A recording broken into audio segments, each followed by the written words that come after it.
नमस्कार, मेरा नाम है ओपी वशिष्ठ। दी हरियाणा टॉक्स के खास मुद्दे में आपका स्वागत है।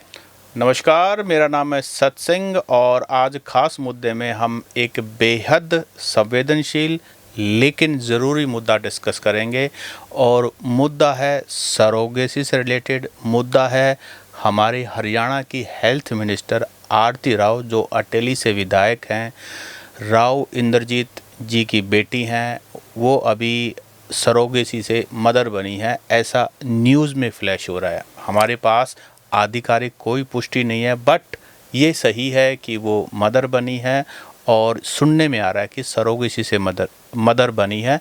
आज के मुद्दे में हम बातचीत करेंगे कि हमारा समाज कितना तैयार है इस तरह की बातों के लिए। और हरियाणा में यह मुद्दा काफ़ी चर्चा में है। हर व्यक्ति की ज़ुबान पर जो इस सिस्टम को समझता है, समाज के लिए जागरूक है और भविष्य में ऐसी जो चीज़ें नई नई जो समाज में जो बातें शुरू हो रही है, जो परंपराएं शुरू हो रही है, उसको लेके अपना मत भी रखता है और अपना योगदान भी देना चाहता है। तो ये मुद्दा आज हम डिस्कस करेंगे और इसमें हम जो कानूनी पहलू है उन पे भी बात करेंगे और जो ये प्रोसेस है इस पे भी बात करेंगे। सत्सिंह जी।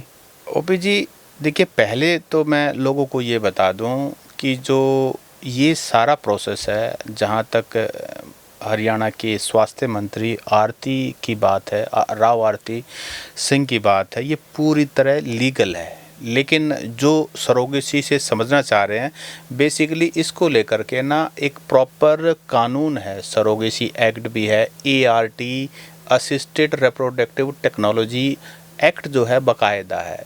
तो ये सारा का सारा पूरा वेद, लेकिन कौन है? यानी कि इसके लिए महिला मैरिड हो और या फिर वो डाइवोर्सी हो और या फिर वो विडो हो, इसके लिए ये कंडीशन है। और अनमैरिड महिला इसका पार्ट नहीं हो सकती, अकेला पुरुष भी इसका पार्ट नहीं हो सकता। इसकी एज लिमिट भी अबाउ लिमिट 55 है। 45। और देखो, इसके अंदर क्या है कि मेल फीमेल दोनों की अलग अलग एज है। और इसके अंदर ना जो सरोगेट मदर होगी उसका 3 साल का जो है वो इंश्योरेंस होना चाहिए। 36 महीने, 12 और 24 और 36, यानी कि 3 साल का 36 महीने का जो है ना इसका इंश्योरेंस होना चाहिए। और सबसे जो इम्पोर्टेंट बात है, इस अगर आप एक्ट को पढ़ेंगे तो एल्ट्रुइस्टिक, यानी कि ये कमर्शियल बिल्कुल भी नहीं हो सकता। ये उन महिलाओं के लिए, उन कपल्स के लिए एक रास्ता निकाला गया है जो मतलब मदर नहीं बन सकती या और जो भी कारण है, तो ये कमर्शियल बिल्कुल नहीं हो सकते। और जितने भी ये सेंटर हैं जो IVF करवाते हैं, जितना प्रोसेस से डील करते हैं, ये किसी भी तरह की कोई भी एडवर्टीजमेंट नहीं कर सकती। और अगर कोई कमर्शियल करता हुआ पाया गया या कोई कानून से हट करके, तो 10 लाख रुपए फाइन है और 10 साल की सज़ा है, जो कानून के बाहर जाके करते हैं। वैसे सत्सिंह जी, पहले ये जो सरोगेसी का जो मामला था वो पहले कमर्शियल ही था और पहला जो बच्चे का जन्म हुआ वो 1994 में हुआ।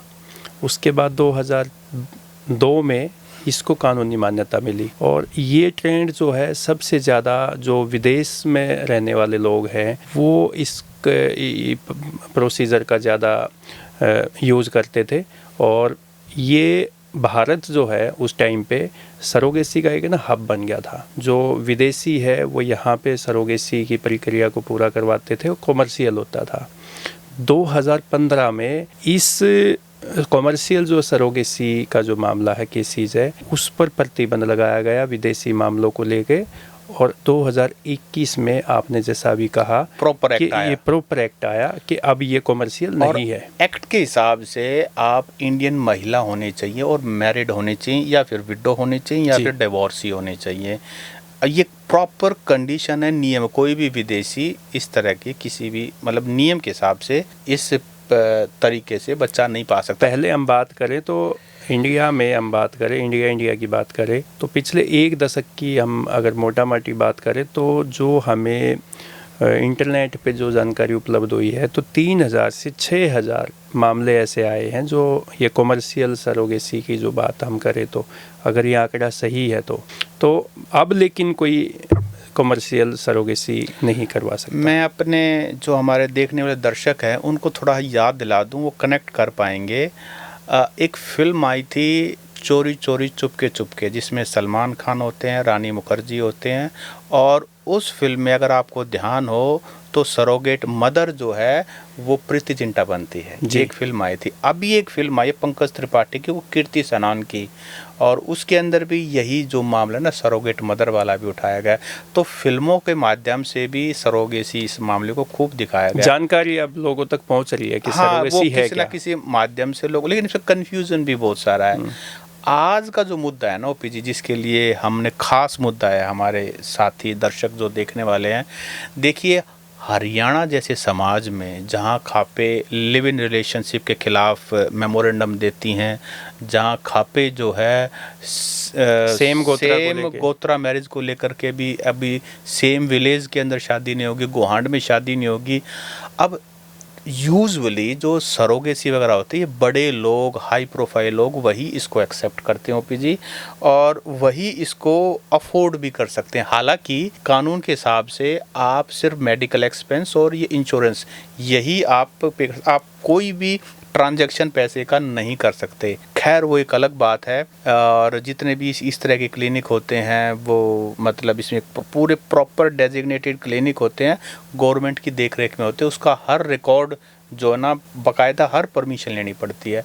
लेकिन हमारा समाज, अब ये मिसाल लीजिए कि अगर गांव में कोई महिला है, विडो महिला है, और वो हमारे यहाँ तो एक रिवाज है कि भाई लत्ता उड़ा देते हैं। पहले होता था, अब तो बहुत कम ऐसे मामले लेकिन फिर भी हमारे यहाँ तो रिवाज तो ये रहा है ना, लत्ता उड़ा देते हैं। पहले ये था कि अगर किसी महिला का पति जवानी में या थोड़ा सा भी 50-40 की एज तक भी, 40 की एज तक भी अगर कोई महिला विडो हो जाती थी तो उसको उसके देवर का या जेठ का पल्ला उड़ा देते थे। ऐसा ज्यादातर देवर का ही, हरियाणा में ये रिवाज था। अब अगर गांव में कोई महिला अगर सरोगेसी से बच्चा पाना चाहे, उसका अपना बच्चा ना हो, तो क्या हमारा समाज उसको एक्सेप्ट करे? बड़ा सवाल है ये। तो समाज के लिए मैं कह रहा हूँ कि बहुत बड़ा एक सवाल है कि समाज इस चीज़ को कैसे अनुमति देगा, क्योंकि गांव में तो आप अगर ऐसा कोई केस आ जाए तो मुझे नहीं लगता कि उस महिला का या उस परिवार का जीना मतलब आसानी से रह जाएगा वहाँ पे, क्योंकि इतने ताने इतना सोसाइटी में उनको सुनने को मिल जाएगा कि वो गांव को छोड़ने पर मजबूर हो जाएंगे। ऐसे भी तो चीज़ें हैं। ये जो ओपीजी एक्ट है ना, ART असिस्टेड रिप्रोडक्टिव टेक्नोलॉजी, एक तरह से ये बून है। बून का मतलब एक तरह से वरदान है उन कपल के लिए जिनको कोई भी मेडिकल रीजंस हैं और वो खुद मतलब उस प्रोसेस में कामयाब नहीं हो रहे हैं, तो इस माध्यम से बच्चा पा सकते हैं। लेकिन हमारे समाज की जो रिजिडिटी है, हार्डनेस है, हमारे वो पुराने वाली सारी वही थ्योरी है, उसके कारण ये जो मेडिकल जो टेक्नोलॉजी, इसका बेनिफिट नहीं लिया जा सकता। बहुत सारे कपल्स को आजकल मेडिकल रीजन को जो भटक रहे हैं, लेकिन समाज का ओपीजी ऐसा दबाव है। मैं ये कहता हूँ कि आपने फिल्मों में कई बार हमने देखा होगा ना कि भाई महिला माँ नहीं बन पा रही, तो उसमें डॉक्टर बताता है इसमें महिला की गलती नहीं, पुरुष की गलती है जी। ये कई बार डॉक्टर समझ बताते हैं कि भाई जरूरी नहीं महिला के अंदर ही कमी हो तो पुरुष के अंदर कमी है। आप देखते होंगे कि गांव में अगर हम एक जैसे कॉमन आम परिवार की हम बात करें तो एक महिला अगर शादी के 3-4-5 साल तक अगर वो माँ ना बने तो उसके दिल पे क्या बीतती होगी, और जो सोसाइटी में जो उसके अड़ोस पड़ोस रिश्तेदार परिवार की महिलाएं उनको क्या क्या कहती होंगी, और वो कितने ट्रामा से मतलब गुजरती होंगी वो महिलाएं, क्योंकि ऐसे केसेस बहुत हैं। और जो माँ नहीं बन पाती वो पहले तो जाएंगे मेडिकली लाइन पे, डॉक्टर से मिलेंगे, बहुत सारे जहाँ पे भी पॉसिबल होगा वहाँ जाते हैं।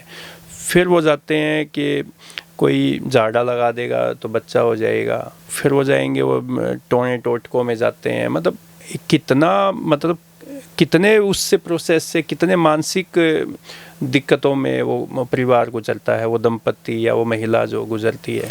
और इसके साथ साथ ना एक चीज़ और है, जब ये सरोगेसी वाला सारा प्रोसेस होता है ना, इसमें जेंडर डिटर्मिनेशन नहीं किया जाता, सेक्स सिलेक्शन नहीं किया कि आप लड़का पैदा करोगे या लड़की। ऐसे भी बहुत सारे कपल हैं जो ये चाहते हैं कि इस प्रोसेस के थ्रू हम लड़का, जिनके मान लीजिए पहले 2 लड़कियां हैं, वो चांस नहीं लेना चाहते क्या पता तीसरी लड़की भी हो जाए, तो वो इस माध्यम से लड़का पाना चाहते हैं। लेकिन कानून साफ है कि आप जेंडर डिटर्मिनेशन टेस्ट करके, अल्ट्रासाउंड करके ये पता नहीं लगा सकते कि लड़का है या लड़की। यूजुअली जो भी प्रोसेस होता है, लड़की है तो अबॉर्ट कर दो और लड़का है तो फिर रख लो। लेकिन सत्सिंह जी, आप ये देखिए ना, ये कानून कहाँ पे है? इंडिया में ही है ना, इंडिया से बाहर तो कानून नहीं है, या है? नहीं, जैसे थाईलैंड है, थाईलैंड हब है, लोग बाहर जाते हैं और वो सस्ता भी है, इंडिया से सस्ता भी तो है। यहाँ जो लोग जिसके 2 बेटियां है, 1 बेटी है, वो बेटा की चाहत रखता है कोई परिवार, तो वो वहाँ पे जाके अल्ट्रासाउंड करवा के जेंडर की पहचान करवाते हैं। अगर उनको बेटी होती है गर्भ में तो अबॉर्शन करवा देते हैं। तो थाईलैंड में तो ये कानून नहीं है। तो पैसे वाले के लिए बहुत सारी कंट्रीज कोई हर्डल नहीं है सत्सिंह जी। और हमारे साउथ एशिया के अंदर बहुत सारे कंट्री हैं जो इस तरह की मेडिकल फैसिलिटीज़, वहाँ कानून उन्हें रोकता नहीं है। वो बाकायदा पैसे पे करें, सारा प्रोसीजर पूरा करवाएं और इंडिया वापस आ जाएं। यहाँ जो है अपना बच्चा पैदा कर लेते हैं। किसी को कानो कान खबर भी नहीं लगेगी। नहीं, ये तो बहुत इंटरनेट पे आप सर्च करोगे तो बहुत आर्टिकल्स, बहुत इस तरह की डॉक्यूमेंट्रीज, बहुत कुछ मिल जाएगा किस तरह से। हालांकि अब कुछ रोक लगनी शुरू हुई है। बात तो यही आएगी ना कि कहाँ गए हैं, घूमने गए हैं। ओपी जी, इसमें ना देखो और भी बहुत सारी बातें हैं। देखिए जैसे अब लोगों के ना एक सवाल ये भी रहता है कि मान लीजिए डाइवोर्सी महिला है और वो बच्चा पाना चाहती है, तो उसमें स्पर्म किसका होगा? कानून ये कहता है ओपी जी कि जो स्पर्म डोनर होगा उसकी आइडेंटिटी नहीं बताई जाएगी, यानी कि वो बिल्कुल डिस्क्लोज नहीं की जाए। कानून के हिसाब से स्पर्म डोनर की आइडेंटिटी बिल्कुल भी नहीं बताई जाएगी, नहीं डिस्क्लोज की जाएगी। मदर को भी नहीं बताई जाएगी, जो उसको पालेंगे किसी को भी नहीं बताई जाएगी। वो पूरी तरह से गुप्त रहेगा। तो कानून में ऐसा प्रावधान कानून के अंदर ऐसा प्रावधान है। देखिए इसके ना लीगल एंगल्स भी हैं। लीगल एंगल है, कल को कोई क्लेम कर दे तो मेरा बच्चा है, जबकि कानून साफ कहता है कि वो मदर का बच्चा होगा, जिसके एग्स होंगे और उसी का बच्चा होगा ये, और उस पर लीगली स्पर्म डोनर का कोई भी किसी, और ना ही स्पर्म डोनर को ये पता होता है कि उसका स्पर्म जो है कहाँ यूज किया गया है। मतलब ये कह सकते हैं कंप्लीटली कॉन्फिडेंशियल। कानूनी तौर पे जो सरोगेसी से माँ बनती है तो सिंगल पेरेंट बनती है।